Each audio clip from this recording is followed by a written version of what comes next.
It is 4:32 on Tuesday, December 6th, and the Rules and Policy Subcommittee meeting will come to order. The meeting tonight will be, I'll just read the whole posting. Please be advised that on Tuesday, December 6th, 2022, from 4:30 to 5:30 p.m., there will be a Rules and Policy Subcommittee meeting held through remote participation via Zoom. The meeting can be viewed through Medford Community Media on Comcast Channel 15 and Verizon Channel 45 at 4:30 p.m. Since the meeting will be held remotely, participants can log on or call in by using the following link or call-in number. The Zoom link is https://mps02155-org.zoom.us/j/95409931345. If you wish to call in, you can call 1-309-205-3325 with a meeting ID of 954-099-31345. Let's see. Additionally, during the meeting, if you would like to submit a question or comment, you can email me directly at pruseau@medford.k12.ma.us. Please include your first and last name, your Medford Street address, or if you're an employee, please indicate that, and your question or comment. So the agenda for tonight, as approved by the committee on January 24th, 2022, the Rules and Policy Subcommittee will review the bullying prevention and intervention plan for recommended updates. I will take the roll call. Member Graham? Here. Member McLaughlin? Here. And Member Rousseau present, 3 present. We have a quorum. This is if the audience has had a chance to look at this document, it's quite large, and it contains an awful lot of stuff that probably does not need to contain. And so thinking about how we could get the work going tonight, I had received a suggestion that if there was anybody here who wanted to speak on parts of this bullying prevention and intervention plan, if there's anything in it that you specifically think we need to focus on, I figured we would get your feedback to start rather than at the end.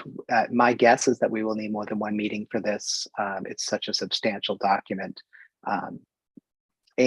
So without further ado, if anybody wants to raise their hand and provide any specifics about what you'd like us to be doing with this this bullying prevention and intervention plan, any particular weaknesses or strengths you think we need to focus on, that would certainly be helpful.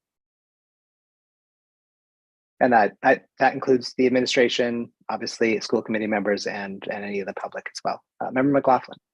Thank you. I just want to make sure folks have the plan. Where can they locate it? Yes, I'll put it in the chat. 1 second. Thank you. And everyone has access to the chat to be able to access the plan? You ask questions for, let me see, I'm not sure. Let me just first grab the document and then I will see. Yes, anybody who is a viewer will get the message as long as it's broadcast to all. Okay, great. Thank you. So there is the Google document.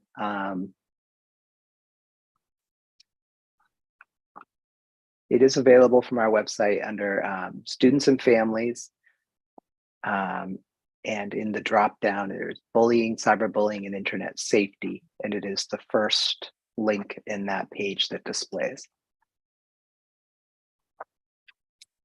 And also, Member Rousseau, just for the audience to know that this particular plan was approved in 2010, originally by the committee, and revised in August of 2014, and then just most recently revised in November of 2020.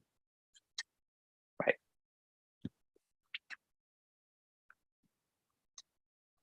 So I know that it's hard to be the first person to speak. Oh, we got somebody. If you could just include your name and address, your name and your address for the record. Peter, do I have to click ask to unmute? I just did it. Okay, thank you. Hello.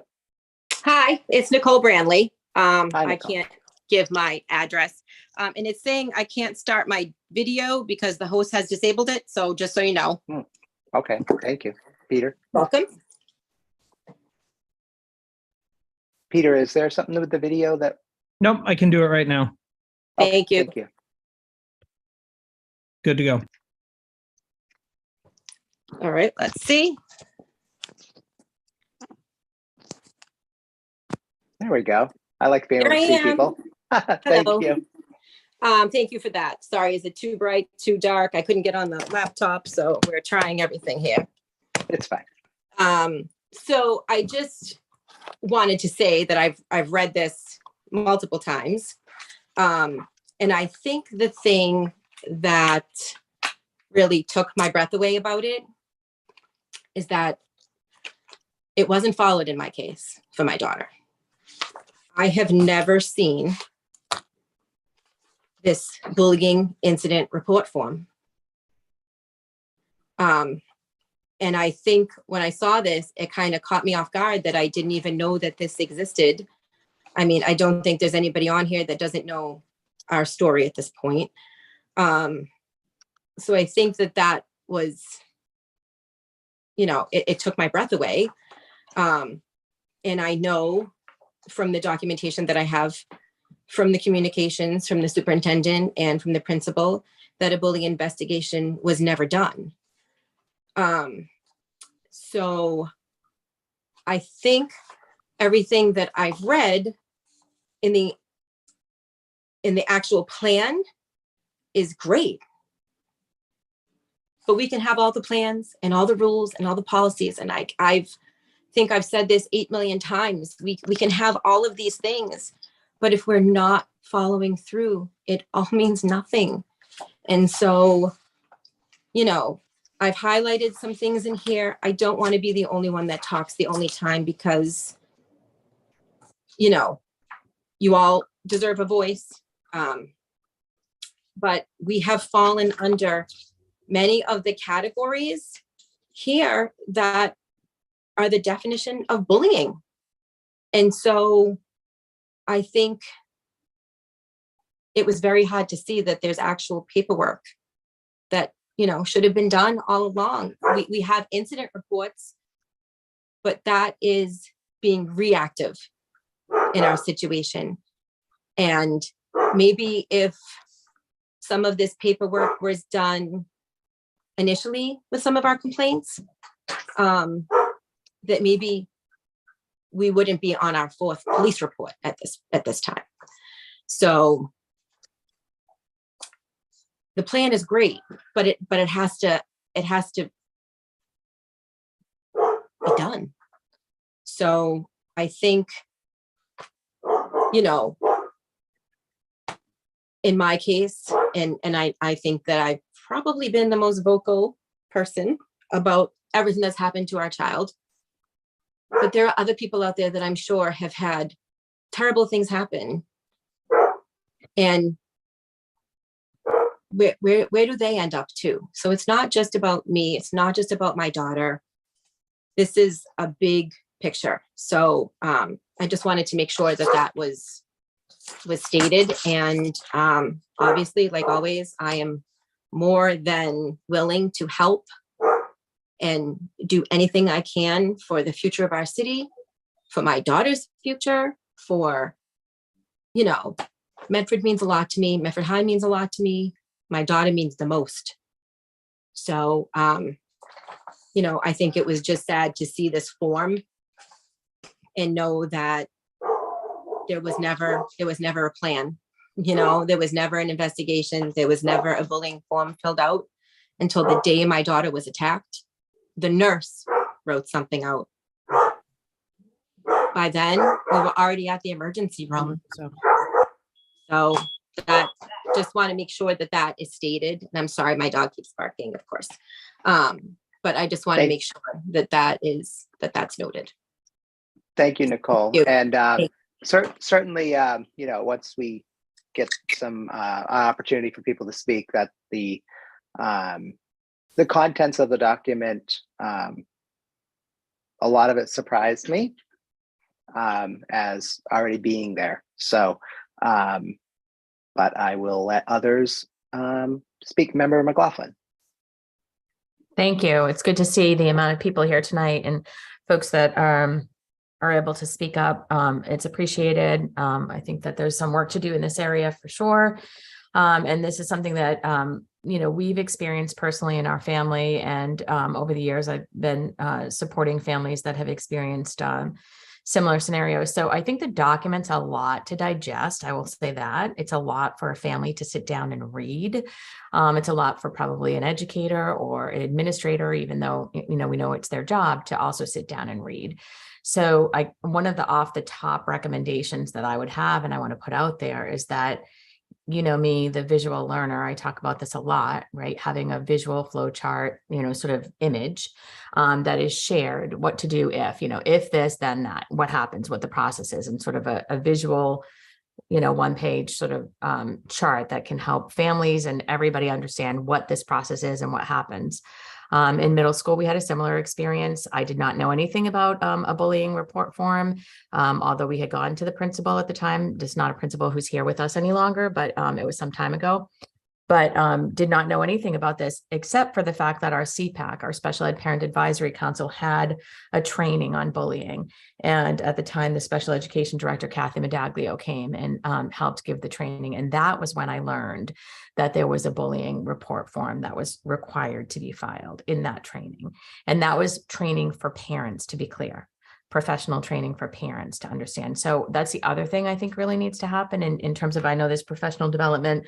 I'm sure there's professional development that will be coming out as a result of recent events, but also as a result of this document. But I want to ensure that there's also family training around this. And this was something that we had asked for specifically at the time as well, back in middle school, that there be some sort of a, they said there was an annual presentation in the auditorium around this, or that they brought outside vendors in around this, but it was not really, that I was aware of, really fully understood or explained to parents. And I think it's something that should be happening regularly so that families can understand what their rights are and what the processes are. So in summary, I would say, 1, lot to digest. 2, I really recommend a visual for also just for our families who have language barriers, a visual support and one that is translated, a 1-page visual support and one that's translated for our families. And 3, that there be training offered for our families in addition to our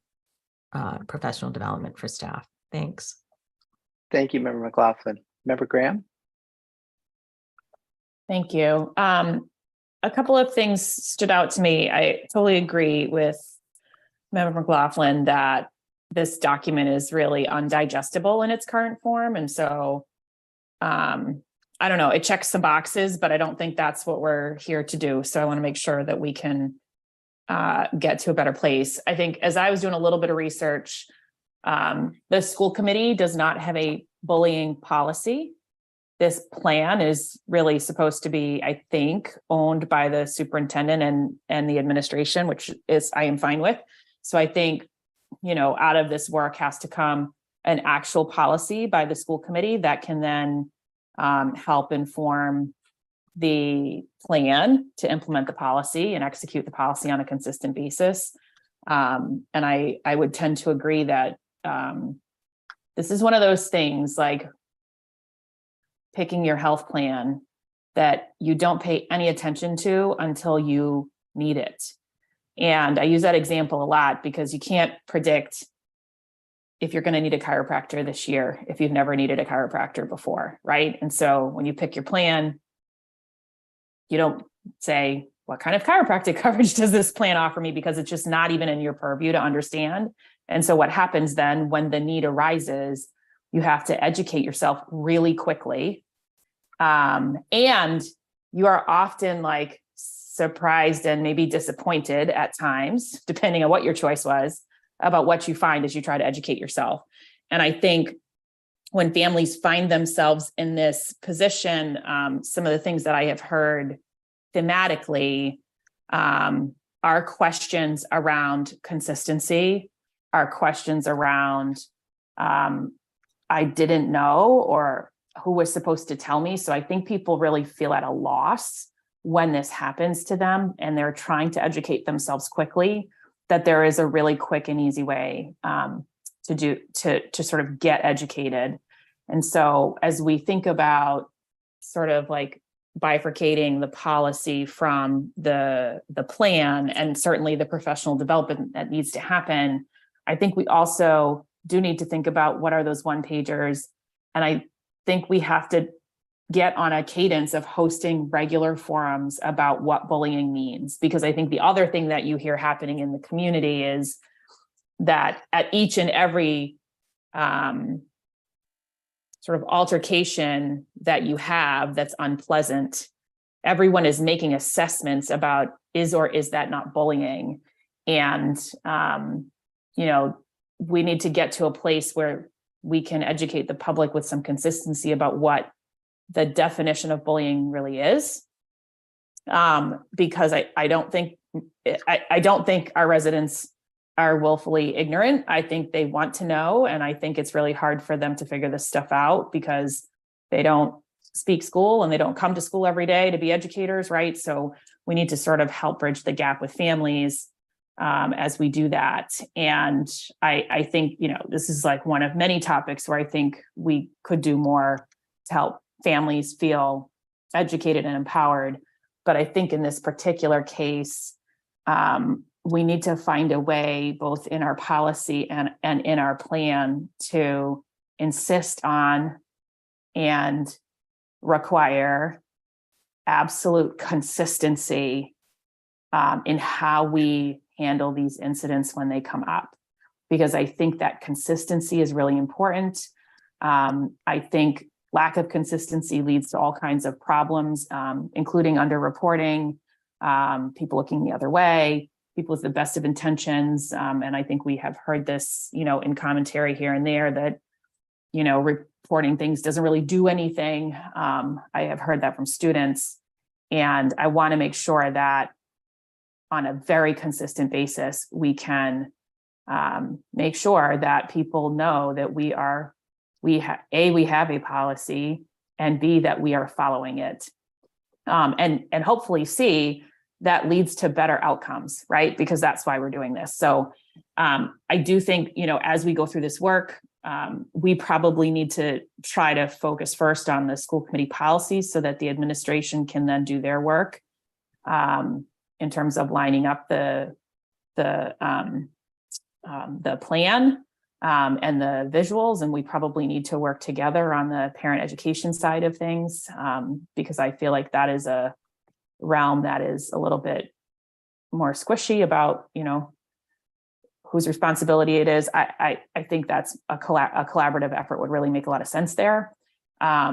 But I think we're probably gonna have to take it, one step at a time. And I think along the way, I want to encourage people to speak and share their experience, but just like ask people to be really cautious about disclosing specific student situations with us all. This is being recorded. I just want to put that out there. I just want to make sure that we're all sort of mindful that that is a really important thing for us to do as we do this work to try to protect all the kids in the mix too.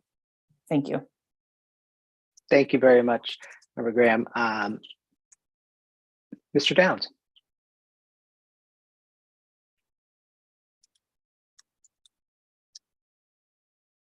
Did we just lose Mike?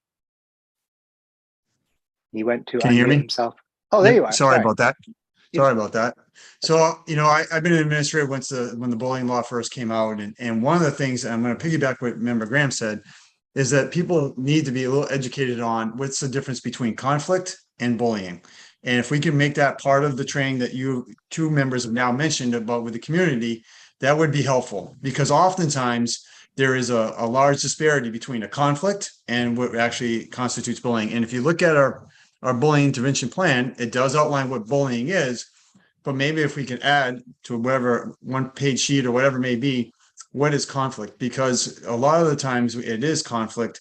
Kids are going to be in conflict from K through 12. And sometimes, we get, we are the ones that do tease that difference out. But if people can be more aware of what that might be, and secondly, in some of the things that we cannot control, and I'll give you the biggest thing is anything anonymous online. We know people come to us to solve this anonymous issue. We had a page on a social media website last year that we cannot find who it was, no matter what we do, because we're not tech people. I think education would help us a long ways, because if we're bottled down with things that are simple conflict, we won't want to take away from the actual cases of bullying, because bullying is serious. If it is actually bullying, it takes a long time. We take a long time investigating every person who was there, every person who is mentioned as a potential witness. So, we want to be able to have that time to focus on those things. So thank you for your time. Appreciate it. Thank you. Member Graham, is your hands just up because it's still up? Thank you. No, I actually did just want to respond to something Mike said.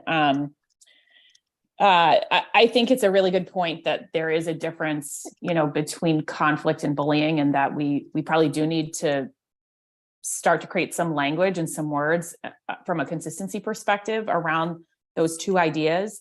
But I think the other thing we need to really be thinking about as we do that is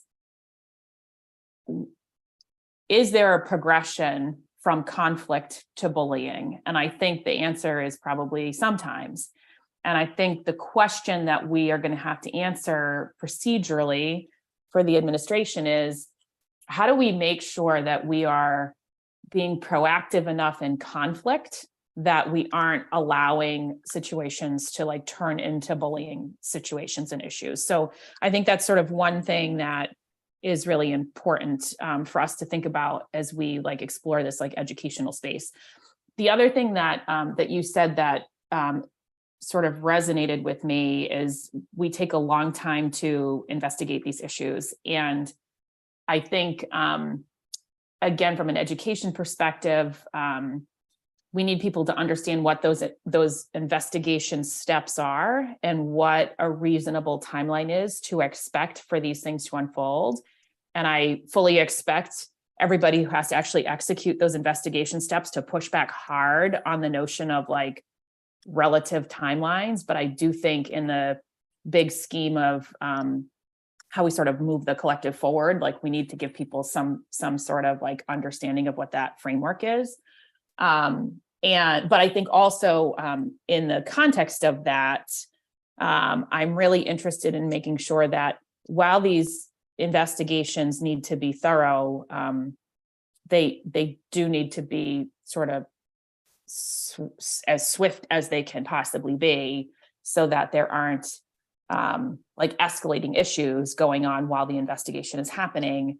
And I would like for us at some point to talk about what are the parent communication expectations when somebody is in this process of an investigation, and how can we make sure that the families, as they are going through this, feel supported, even in the reality that they will probably never be satisfied with the information that we can share with them. I think that's a reality, but I don't think that precludes us from helping families feel supported along the way. And I think we have to figure out how we do that and what the models are that, again, allow us to do that with consistency.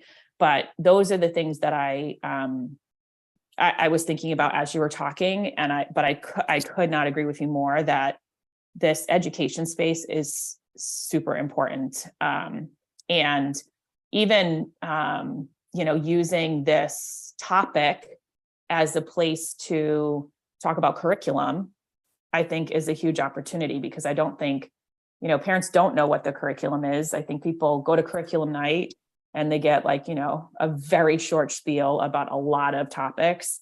And there is and is going to continue to be changed, but curriculum around this and an approach that our school system takes when these things happen, and how we are teaching kids conflict resolution, that I think in this context would really help people like glue all those pieces together. That I think would be really beneficial. Thank you, Member Graham. As anybody who does know me knows, I have plenty I can say. Oh, Mr. Tucci.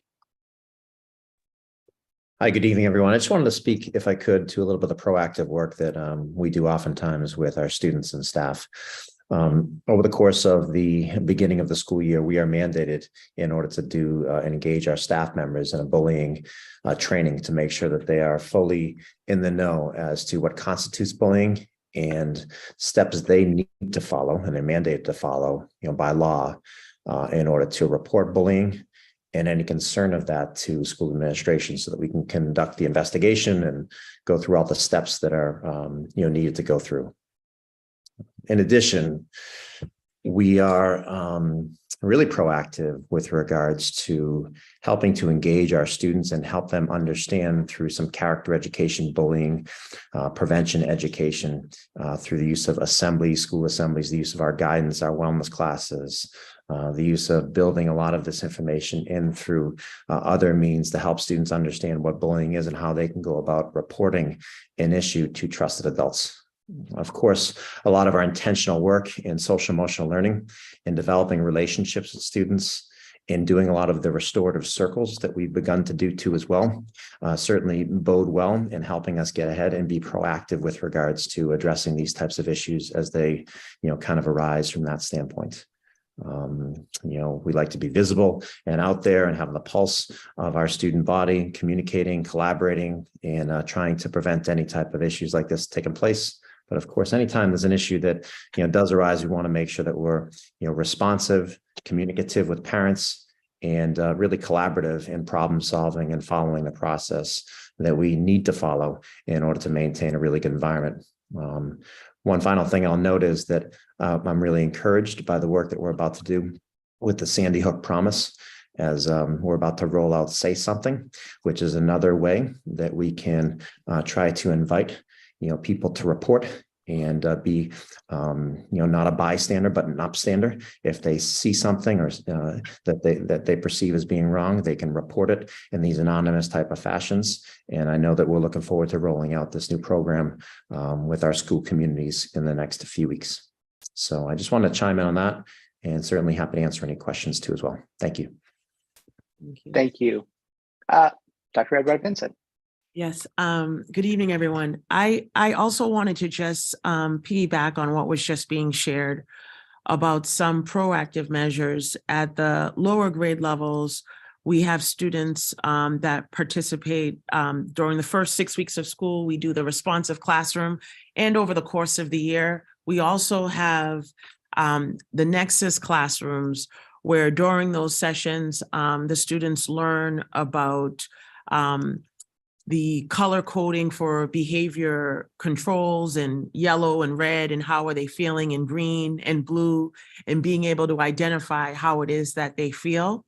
And so some of those things, skills that are taught during those earlier grades, help the students come up with other strategies when they realize and they can identify their feelings in terms of if they're feeling happy, if they're feeling sad. So those are like the early building blocks. As you progress and move on to middle school, they have the what I need blocks. And I know a lot of team building and circles, restorative circles, are some of the proactive measures that are used at the secondary levels, 6-12 in different capacities. But I just wanted to say some of the things that are done to help students be better regulated. And I didn't know if that, if any of the secondary or elementary administrators wanted to weigh in either on responsive classroom or Nexus or restorative circles that help students become better regulated. May I? Thank Member you. Russo? Yes, I don't know who said may I. Oh, It's Member McLaughlin. hi, Member McLaughlin. Yes. Hi, just as a committee member before we start dialogue with the specific other programming.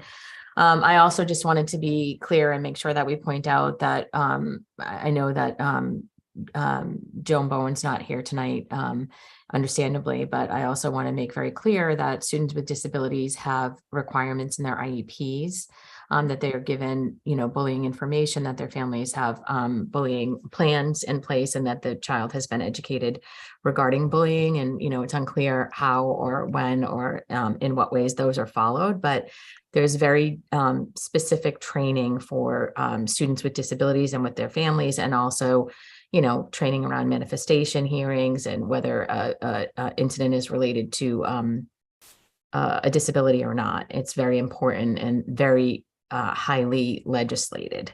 And I just want to make sure that we're all really clear about that, and that as we move forward, folks are provided that training or offered some training around that as well. And I certainly have resources for that, Dr. Edward Vincent, if you're interested in them, and I'm happy to share them with you offline, but just wanted to put that out there. Thanks.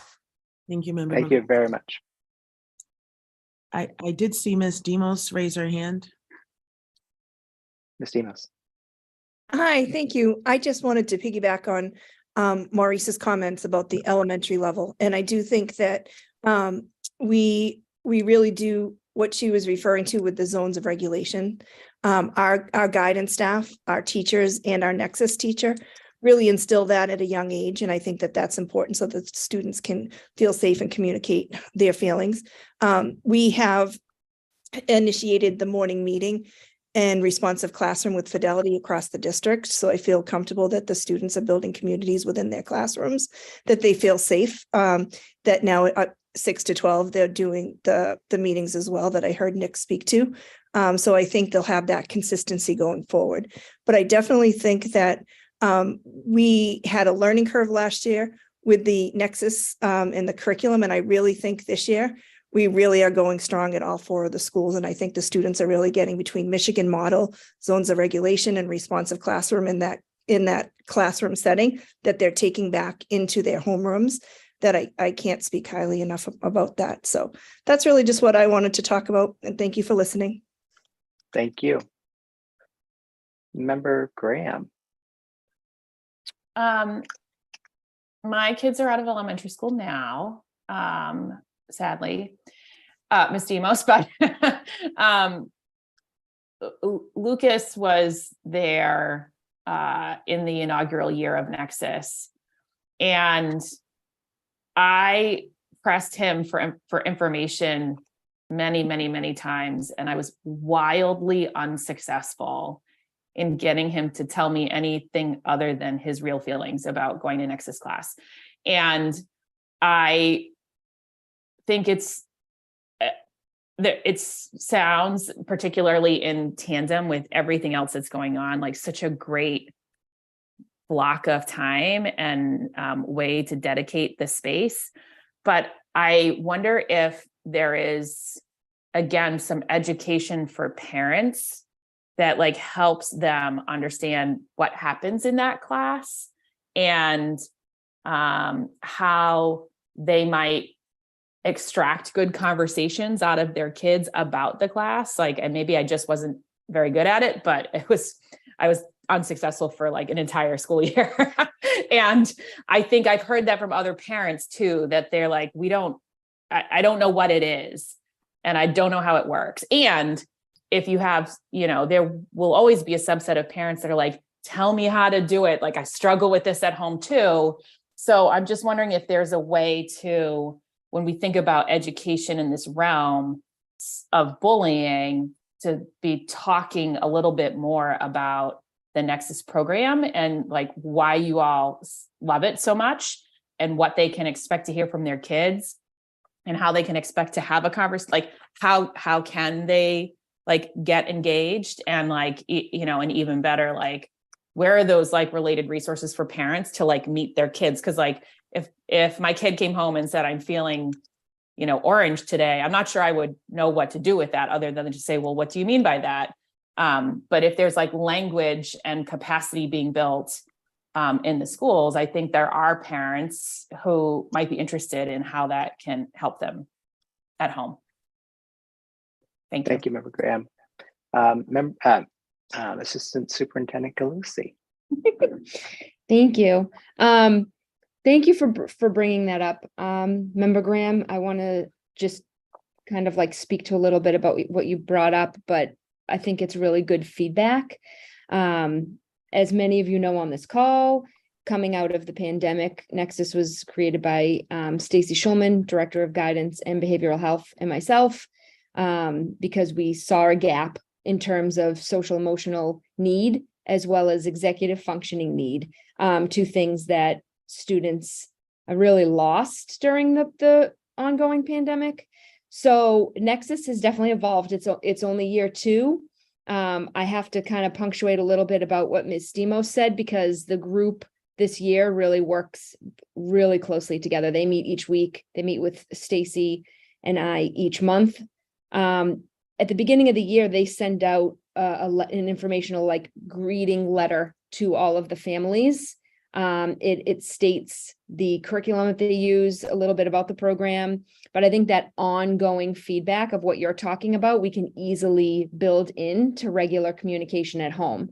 I do know that each time Nexus shifts their focus in terms of their lesson planning, they have been giving connectors to teachers so that teachers are aware of what's happening in Nexus class, and they have the additional extension for how they can bring it back into their classroom and kind of continue what's happening in Nexus. So there's a conversation constantly between the classroom teachers and the Nexus teachers.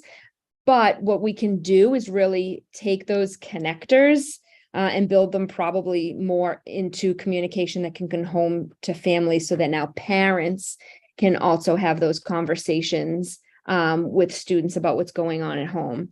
And I also wanted to mention this year, Nexus began the year because Stacy Schulman brought in the Sandy Hook Start with Hello. Nexus at the elementary level started with that as well at the beginning of the year. And so the whole beginning of the year was about friendship and Start with Hello. So I think that we can definitely work on building up the communication for the home piece. So I appreciate that. Thank you. Thank you. Unless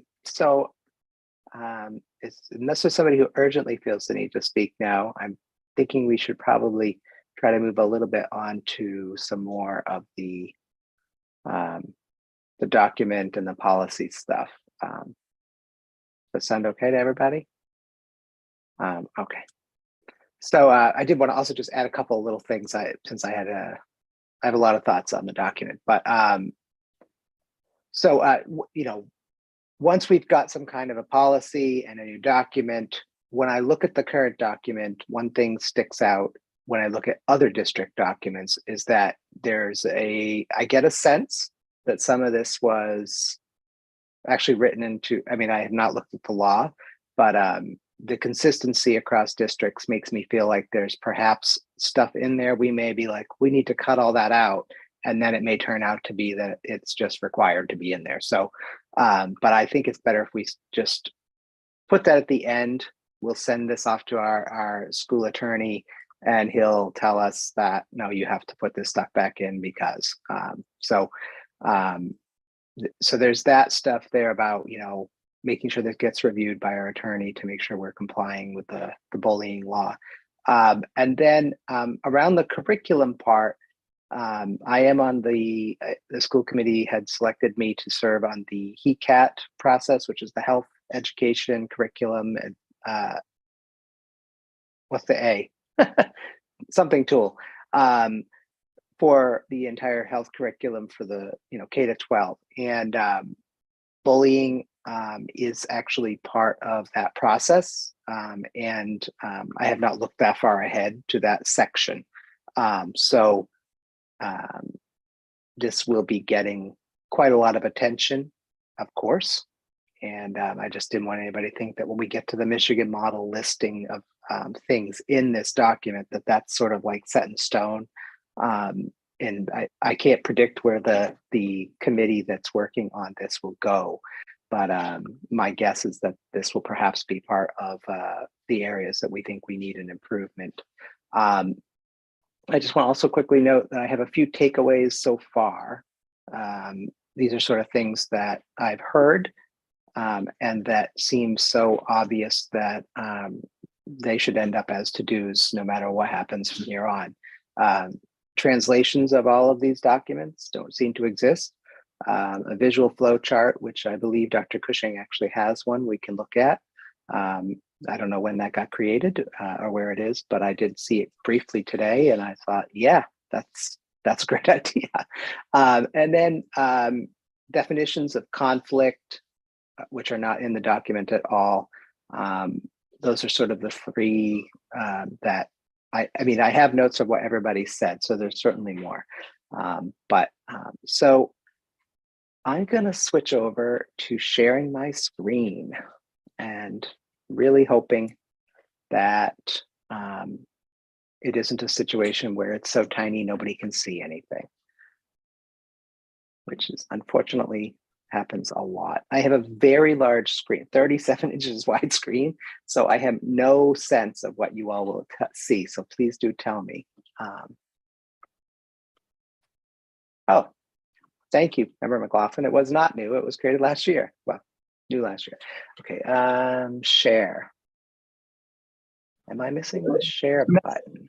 Member Rousseau, just one quick thing. The flow chart, while it has been shared with members of the district, we do need to formally adopt that as part of the policy.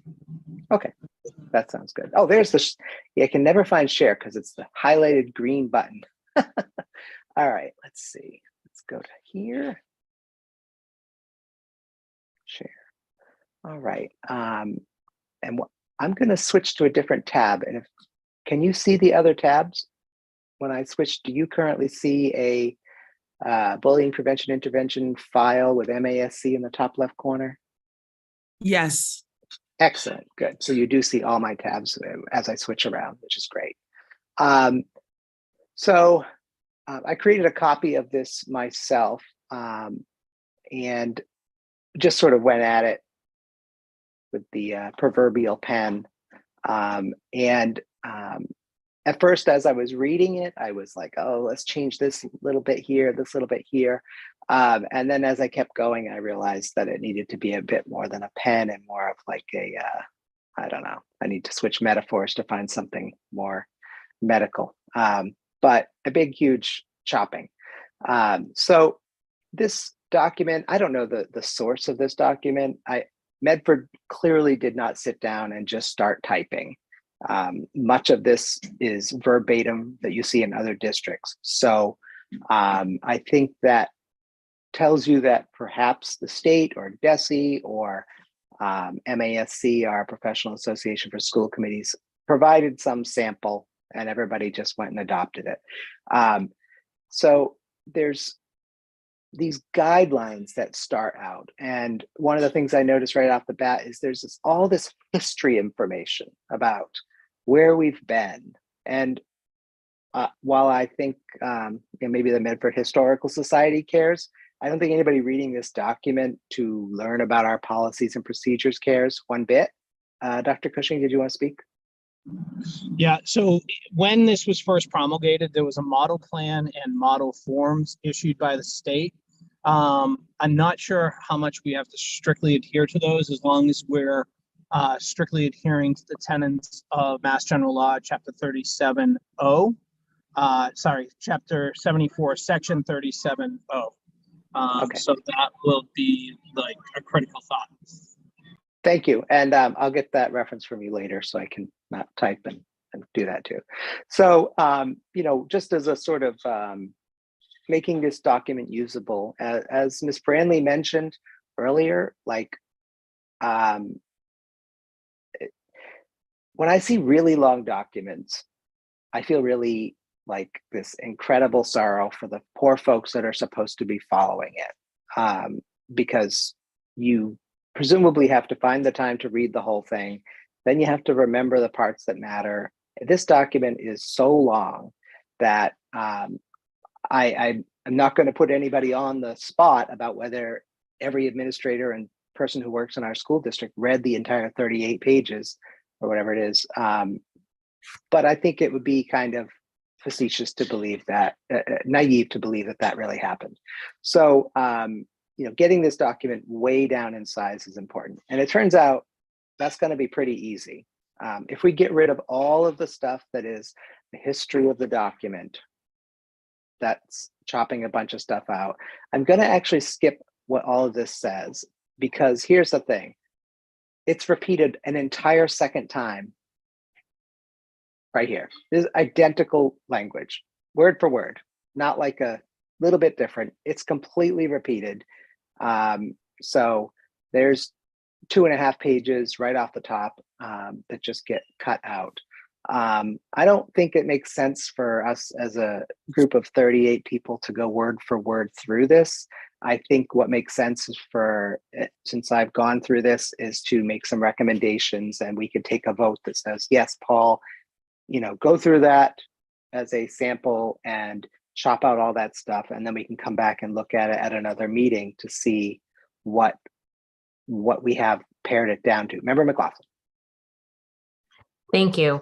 I appreciate talking about the process. I think for me, it would be really helpful to have a shared, Google Doc that we're editing together, not necessarily during this meeting, but one that we can bring back to the next meeting, as opposed to having just, elements cut out altogether and having a new document that we're working from, because I really want to make sure that it's collaborative, number one, and that we understand what is going and what isn't, because something that may look non-essential to me or you might actually be extremely essential in terms of the law. So what I would recommend is that we have, I love Google Docs. I think this is a great choice. And I think that we, can be working on this document, as simultaneously, and also be keeping a record of sort of the work that we're doing and the comments and what have you that we make, as opposed to having one person do the bulk of the work and then coming back to the table with it. So that would be my recommendation. I think it's important that it's collaborative and that we really understand the edits that you're proposing and being able to take time to absorb how that affects what's left in there, and or whether or not there are some legal issues, as I said, because with the particularly with students with disabilities, there's a lot of legal matters that we have to make sure that we're abiding by. Thanks. Thank you. I completely agree. I will. I'll reach out to our attorney, but my understanding of meeting law is we could certainly do that, but we've got to be doing that in a public session. So I can't be making edits and you making edits and all of us making edits when we're not in public session. So, I don't have any problem sharing this, but the only time any of us should be editing it is when we're on TV.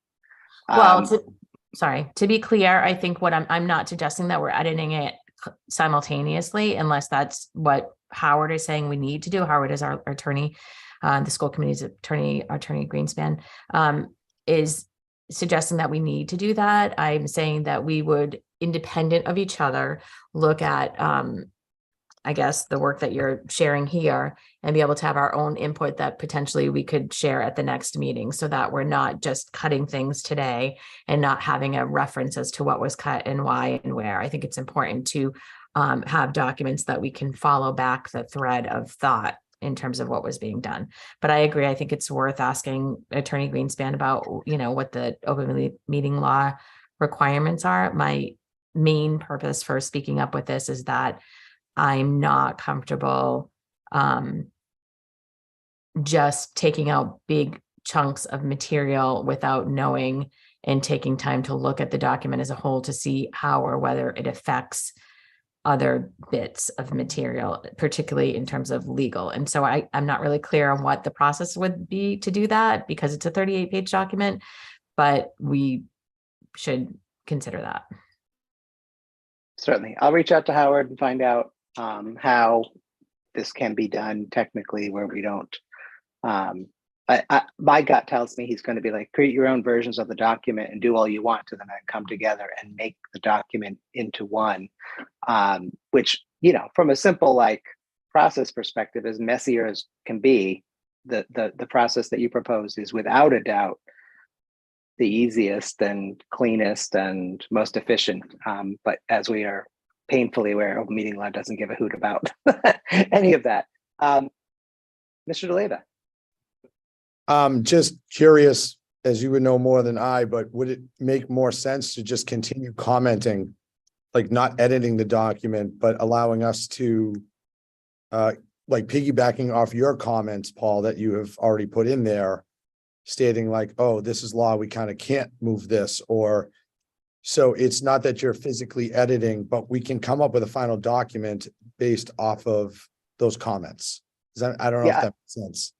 I think that would be fine if this document was posted on the Medford Public Schools website and the entire public could sit and monitor it at any moment in time. I think that would probably pass muster. But, this is policy. We're talking about stuff within our authority. So the public is supposed to have access to our thoughts and conversation. Like my comments here, Member Graham, Member McLaughlin, looking at my comments, responding to them. That is all. There's more than one of us, and only two takes to be a quorum of the subcommittee. So I do not expect that he's going to tell us we can do this any other way other than everybody go create your own document. Now, to be clear, literally everybody other than the 3 school committee members could share a document and do this. As Member McLaughlin recommended, and I think we would all agree is the most efficient option. It's just the school committee members are the problem. Member Graham. Thank you. So I would be interested in what our attorney has to say. And I also would assume that the superintendent is going to want to coordinate her team's input on this in a cohesive way. So I would think, although you can, disagree, superintendent, that you would not want 15 administrators in this document making live changes necessarily.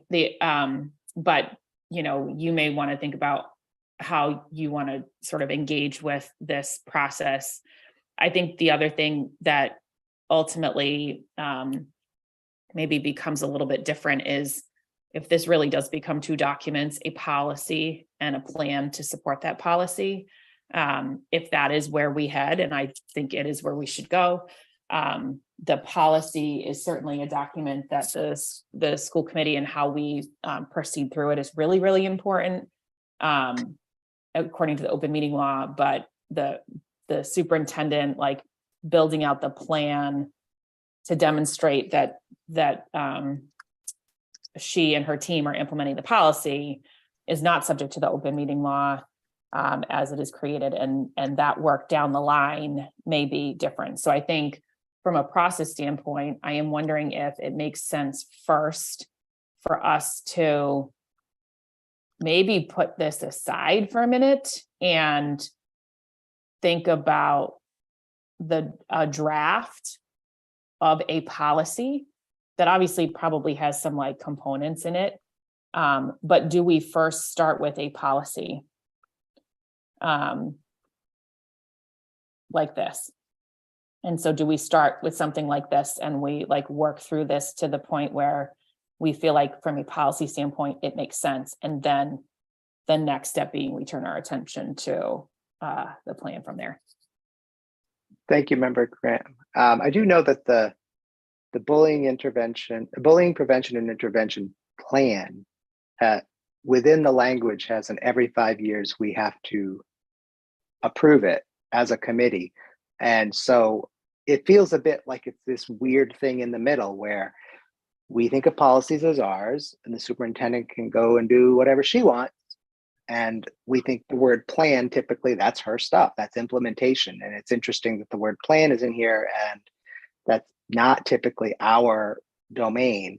But then the law explicitly says we have to reapprove it every 5 years. So it's kind of like somebody from MASC didn't talk to the folks writing the law. And I guess it's my Right. take that the superintendent can't update the plan until there is a policy for her to make sure she is tacking to as she does that. Yeah, I mean, we don't have a plan right now. If we look at this plan number, this is, I forgot what school this is. Lexington. They have this. Ours is sort of, so the way, as the members know, but for the public, we write policies, but if we don't write a policy, the default is that the superintendent essentially writes the policy of her as she sees fit. And it's only when we write a policy that, not to override her or anything, but just simply that when we haven't done our jobs to create a policy, it's not like she doesn't functionally have the ability to operate the schools. So that is just defaults to being that the superintendent is the policy maker in the absence of us making policy. Member Graham, member McLaughlin, sorry. Yeah, thank you. No, I was just, that was hard a little bit for, I think, it sounds a little hard to understand maybe for the layperson. I guess, I would concur with member Graham around maybe setting aside the plan, which is the 38-page document that folks are looking at. This is what's been in place in Medford and is the currently published plan that would be created by the superintendent and her team, essentially. And if I understand correctly, the school committee has to approve the plan every 5 years. But I mean, we certainly can have input into it. I don't think we create it, but we can have policy attached to, some of the procedural stuff. When does the plan occur? Some of the stuff of definition, what is the plan, that sort of thing, and looking towards other systems that have created this, I think, are good examples. I know DESE has a ton of guidance on this, and there's lots of other things that we could do. So I would agree that we should, as the Rules, Policy, and Equity Subcommittee, we should really be focusing on policy first. I think it's great to have the document of the plan and know that we have that as we are reviewing it and looking at it, as the superintendent and her team will clearly need to work on the revision of it and also have it vetted through, obviously, attorneys and all the things that we need to do. We can offer advice like, we think it needs an org chart. I mean, not an org chart, a flow chart.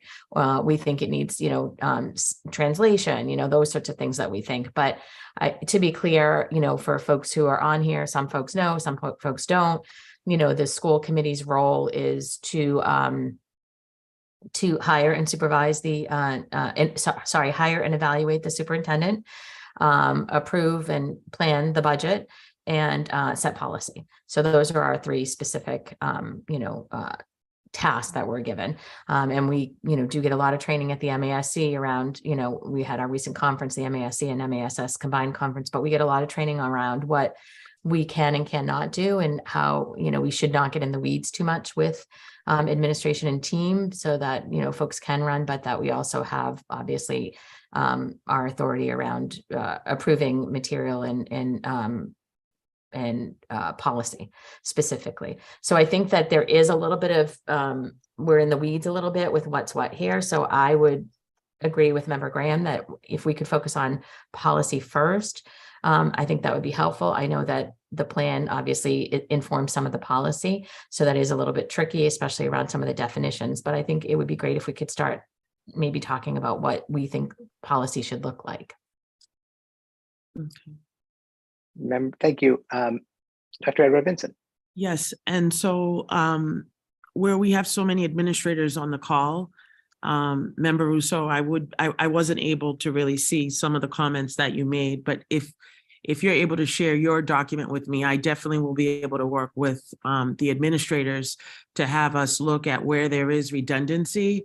But I'll also speak with legal to make sure that we have the key pieces of language that needs to remain within the policy, because regarding bullying and both cyberbullying. You mean within the policy or within the plan? Sorry. Within the plan, within the bullying and intervention plan. So within the plan, that could be something that I work with the administrators on and having us review that, but I do need to confirm what portions of the language should not be changed, because I do believe that there is certain language that needs to be, that needs to remain within the plan. So I can work on that piece. Thank you. I just want to be clear about when I talked about language, there's like weird inconsistencies all over the place. Sometimes it's the victim versus the target, or the perpetrator versus the aggressor, or the parent, or the parent slash caregiver, parent slash guardian, parent slash caregiver, guardian. You know, the consistency within the document on a whole lot of things was not there. And you know, looking at some of the other plans, they all seem to have a great section on definitions that we don't have, and that definitions thing is really critical. I wasn't looking for changing any language around that would affect what the plan was saying or doing, just so everybody understands that. I felt like the first draft that I was suggesting changing was simply to, like, you know, find and replace on parent and that whole thing to get it consistent. And the 2.5 pages that are duplicated 2.5 pages after the first time they're listed, like, you know, the verbatim, which I still am very confused by. So I know we're over time. Member McLaughlin, is your hand up still because you didn't take it down? No, actually, it was up again.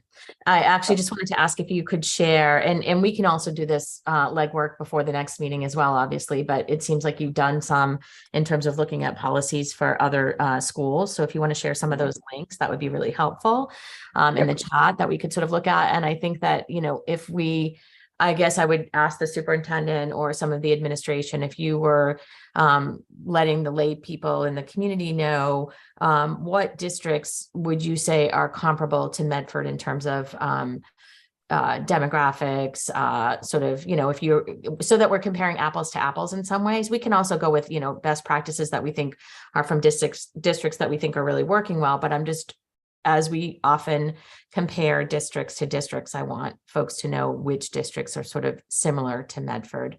If anyone can sort of share that, that would be helpful. Okay. Great. Last commenter, Eunice. Could you unmute yourself? Sorry.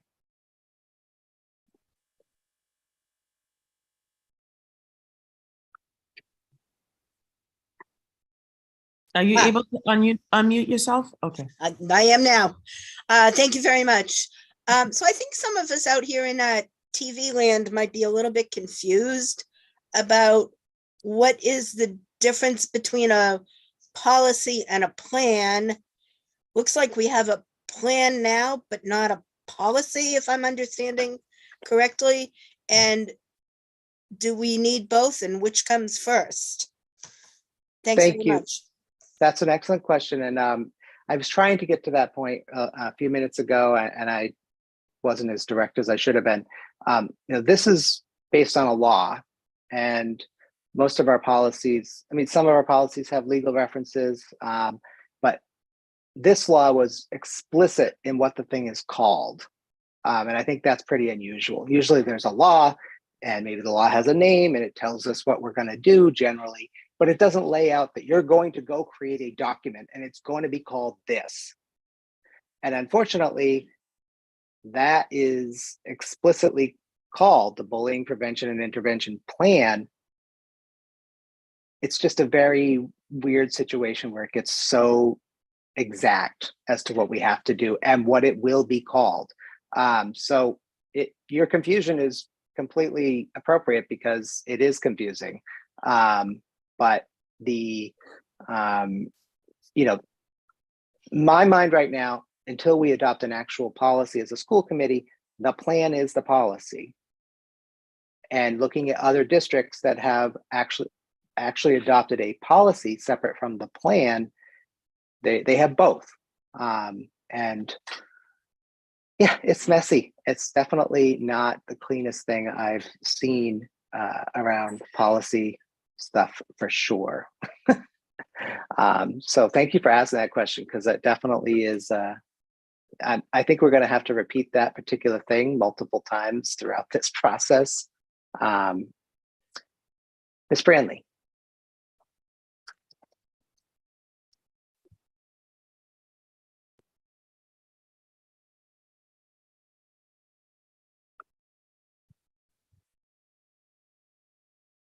Okay, so I just wanted to just say just a couple things. One, I worked in a responsive classroom for 6 years.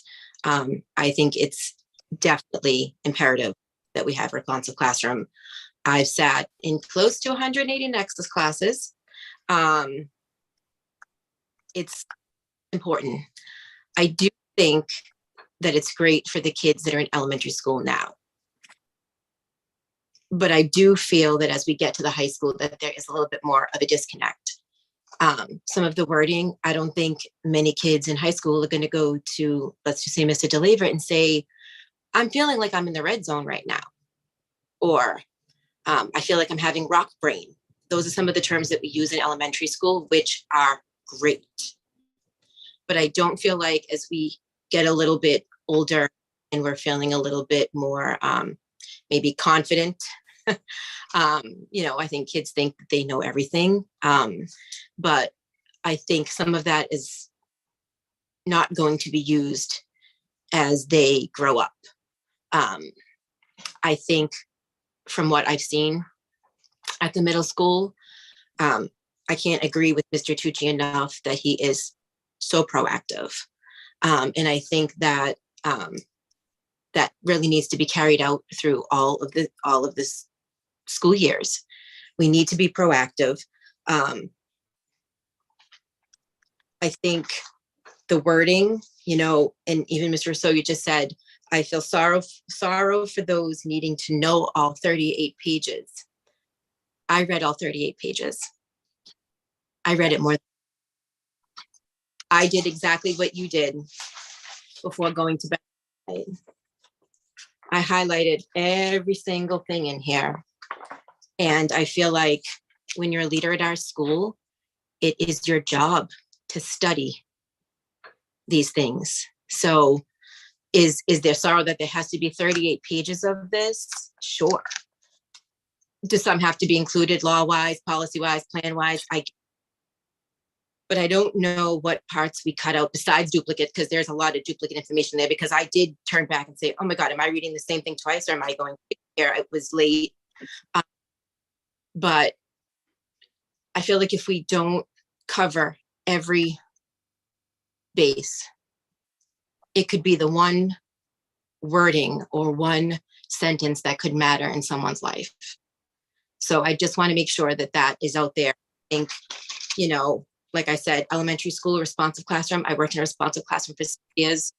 Amazing. There's no bad children. There's a lot of unexpected behavior. So that's part of the wording, right? Expected. Oh, that was very unexpected. This is very expected. I think that we need to see a lot more of expected behavior. But I think it needs to be pushed up to the upper levels where kids think that they're going to rule and they don't. So I just wanted to make sure that that was out there. And as always, whatever you need from me to help move forward with policies or plans or anything in between, I'm more than happy to work with anybody and everybody. So thank you very much. Thank you very much. And I certainly, I agree that our staff needs to know what our policies and procedures are, and that is part of their job. The I feel sorry part was just like, there's so much that they didn't need to read in that. I agree. To actually have had the same to be able to do it. So let's see, Member Graham, I'll let you have the final word. Thanks. I just wanted to circle back to Eunice's question about sort of there being a lot of confusion. I think that's really fair. I think of policy as the what. What do we want the superintendent to do? And I think of her procedures or her plans as the how.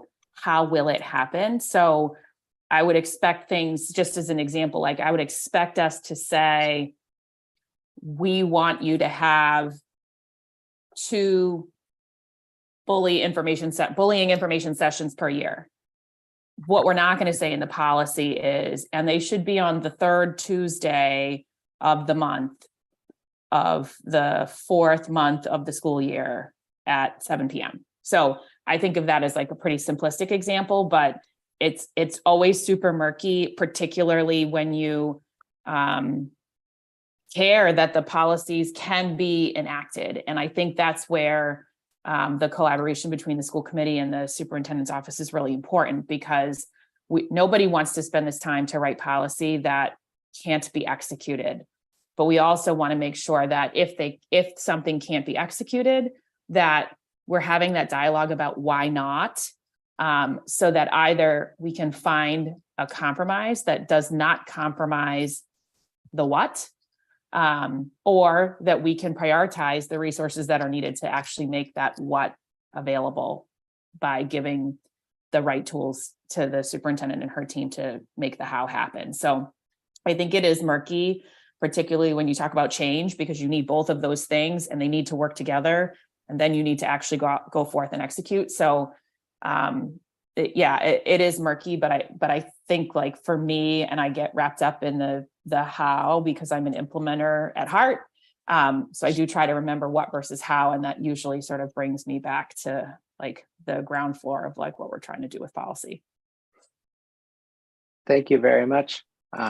Yes, I think it's always helpful to hear the what versus the how.